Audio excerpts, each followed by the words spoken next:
Bonjour à tous. Tout d'abord, nous tenons à remercier l'équipe du CNRD de nous avoir invités à participer à cette journée et surtout à présenter cette étude. Moi, je suis Hélène Daretin, puéricultrice au CHSF en néonatologie. Bonjour, je m'appelle Stéphane Lagadec, je suis infirmier au SAMU 91 et je suis assistant de recherche épidémiologique et clinique à l'unité de recherche clinique du centre hospitalier sud-francilien. Et donc je représente ici l'unité de recherche clinique de mon hôpital et plus particulièrement le docteur François-Xavier Laborne qui est le méthodologiste. Voilà, je vais vous parler de la méthodo. Et donc, je suis Nathalie Galland, je suis la cadre de santé de réanimation néonatale où s'est passée l'étude à ce moment-là. Donc, pourquoi est-ce que je me suis particulièrement intéressée à la prise en charge de ce soin? Parce que c'est un soin, en travaillant en néonatologie, on se rend compte rapidement que c'est un soin très fréquent, incontournable de la prise en charge des prématurés. Notamment dans l'étude EpiPen qui a été réalisée dans 13 réas néonatales d'Île-de-France. Cette étude a relevé tous les gestes douloureux subis par les prématurés et c'était le 5e geste le plus fréquent dans cette étude. Et il est encore plus fréquent dans les services de néonat qu'en réanimation. L'étude de Anne-Cécile Charitardi a étudié aussi 54 poses de sonde gastrique et a étudié la douleur ressentie par les nouveau-nés et les prématurés. Et cela a montré une douleur moyenne de 5 sur 10, allant jusqu'à 8,5 sur 10. Donc, effectivement, toutes ces études aussi montrent que la prise en charge est inégale dans tous les services. C'est vraiment très différent d'un service à l'autre. Et malheureusement, ce soin n'est pas anodin en termes de douleur ressentie pour les nouveau-nés. Et de nombreuses études ont aussi montré l'efficacité effectivement du sucre et de la succion non nutritive contre la douleur, mais ils ne sont pas systématiquement employés. Malheureusement aussi, on s'aperçoit que le ressenti des soignants aussi par rapport à ce soin est compliqué et ce soin peut être considéré en tout cas comme peut-être anodin par les soignants car il est très très fréquemment pratiqué. Fort de toutes ces constatations, en tant que soignant, moi je me suis dit qu'il fallait soulager tous les soins quels qu'ils soient, notamment les plus fréquents, et j'ai pensé à une technique assez simple, somme toute, qui consiste à insérer la sonde à travers une tétine de biberon. On a répondu à l'appel à projet de la DGEOS en 2014 et on a pu élaborer le projet de recherche en soins infirmiers et paramédicales qui s'appelle l'Olatsong et qui a été donc financé par la DGEOS et avec la participation du CNRD et de Pédiadol. Donc, qu'est-ce que c'est que cette étude? C'est une étude multicentrique qui a été réalisée au CHSF, à Saint-Denis, à l'hôpital de La Fontaine, et à Paris, à l'hôpital Saint-Joseph. C'est une étude contrôlée, randomisée en ouvert, qui comprenait du coup deux bras, un bras expérimental avec la fameuse tétine de biberon et un bras contrôle avec la tétine simple pour la succion non nutritive. Donc, il s'agissait de comparer ces deux méthodes pour essayer de voir et d'évaluer le bénéfice de la nouvelle technique expérimentale sur la perception de la douleur au moment du soin et sur son incidence sur les nausées. Tous les soins ont été filmés donc, par des caméscopes et évalués ultérieurement par 2 puéricultrices expertes en néonat et en douleur. Les critères d'inclusion, c'était des nouveau-nés à terme ou prématurés de plus de 32 semaines, de 48 heures de vie à 21 jours, ayant un réflexe de succion efficace et dont les parents avaient donné leur autorisation. Les critères de non-inclusion ont été élaborés pour éviter certains biais. Tout nouveau-né ayant une ventilation assistée ne pouvait pas être inclus. Tout nouveau-né déjà inclus dans l'étude ou ayant une malformation, notamment les malformations de la face, ayant reçu des antalgiques dans les 8 heures précédentes et tous les nouveau-nés qui avaient une contre-indication à l'administration de sucre. Donc le protocole se présentait ainsi. Quand une infirmière, c'était dans un soin courant, parce qu'on ne peut pas vraiment prévoir à quel moment on va poser une sonde orogastrique. Donc l'infirmière qui devait poser la sonde devait vérifier les critères d'inclusion et l'accord parental, bien sûr. Ensuite, elle pouvait procéder du coup à l'inclusion en ouvrant une enveloppe qui lui indiquait quelle méthode il fallait qu'elle adopte, soit la tétine simple de l'enfant, soit la tétine percée de biberon. Elle prenait en charge le soin du début à la fin en prenant cette méthode et en enregistrant sur vidéo grâce au caméscope fourni.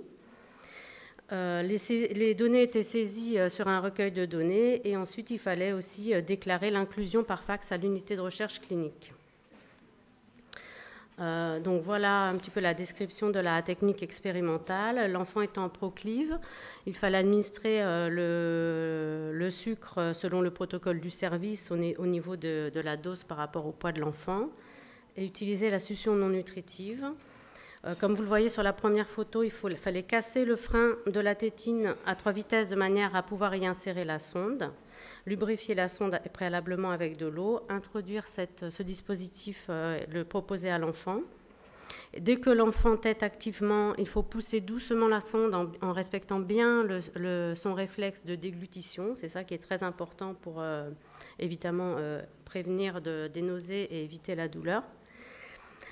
On pousse la sonde doucement jusqu'au repère prédéfini.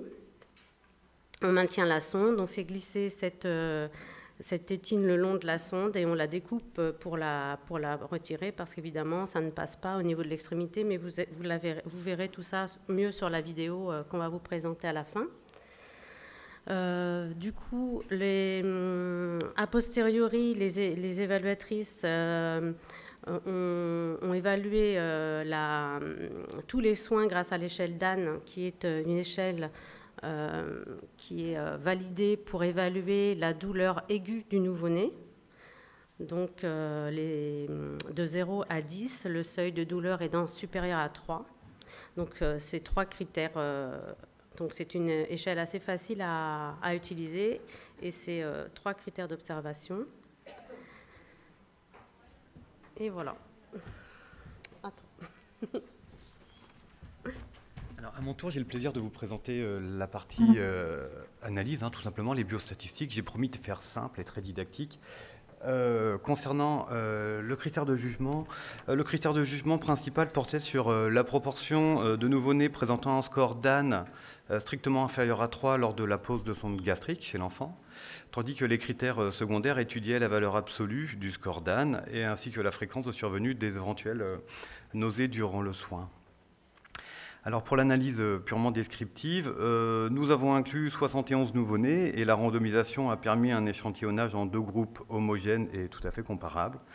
L'âge gestationnel médian était de 34 semaines et le poids de naissance des enfants de 1940 grammes. L'âge médian des enfants au moment du soin était de 6 jours et le sexe ratio fille sur garçon était de 1, ce qui veut dire qu'il y avait à peu près autant de garçons que de filles dans l'étude.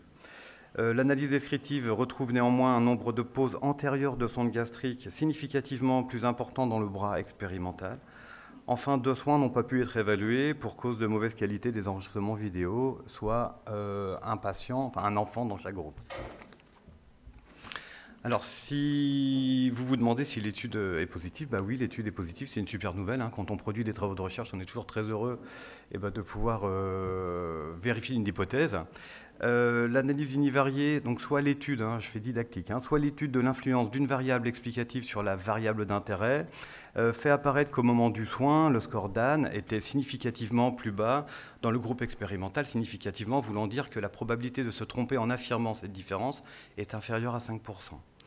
Ainsi, on observait que 71% des enfants présentaient un score DAN inférieur à 3 dans le groupe expérimental, contre seulement 44% dans le groupe témoin. La durée du soin était inférieure à 5 minutes dans les deux groupes et la fréquence de survenue des nausées était comparable dans le groupe expérimental et le groupe témoin.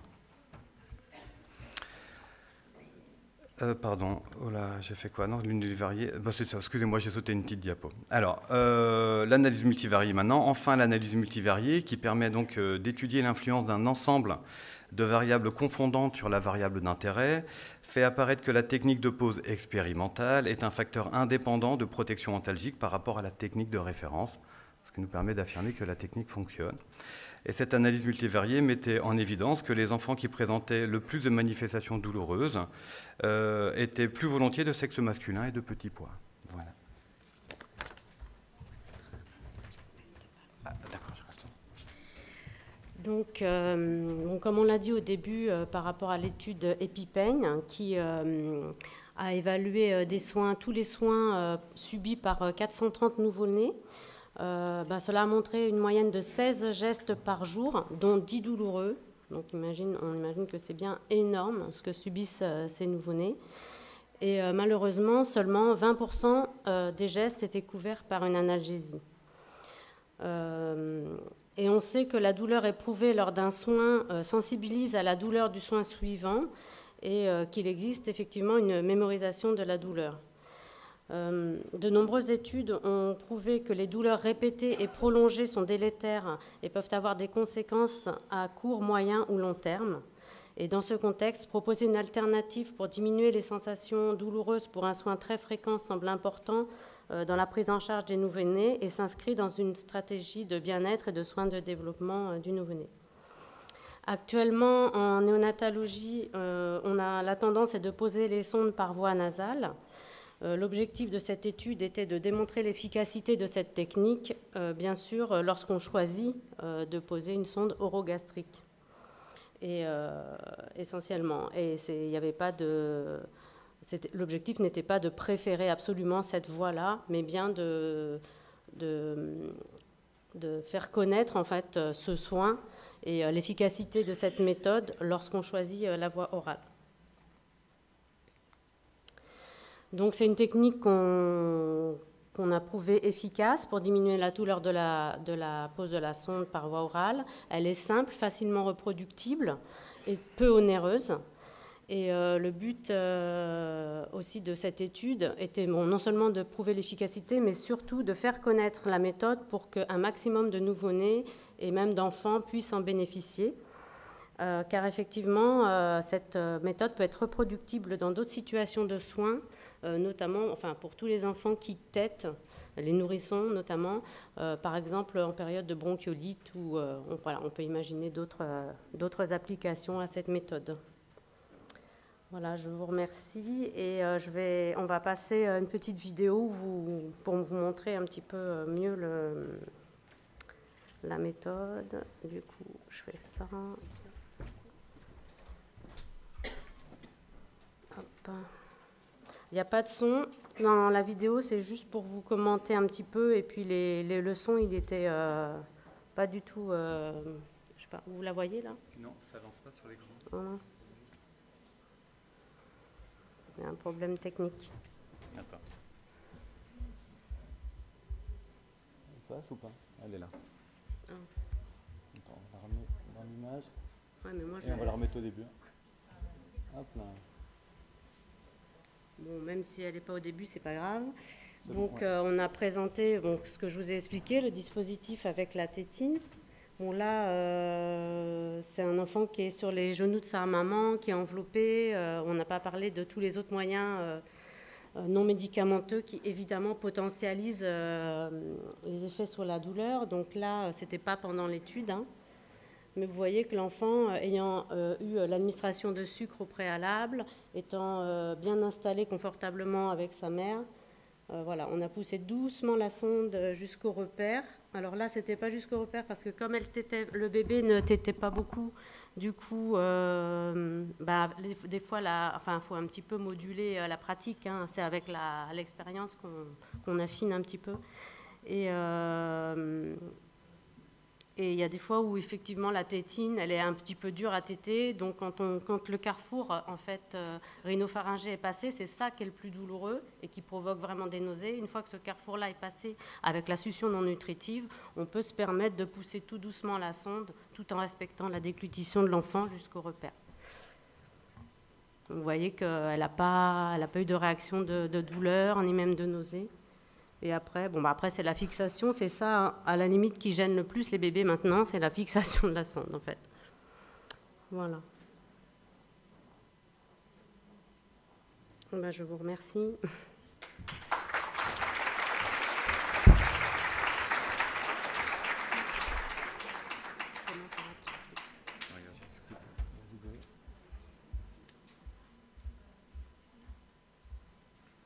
Voilà ce que je vous disais. Après, on fixe, on vérifie et puis on coupe la tétine pour l'ôter parce que ça passe pas jusqu'au bout.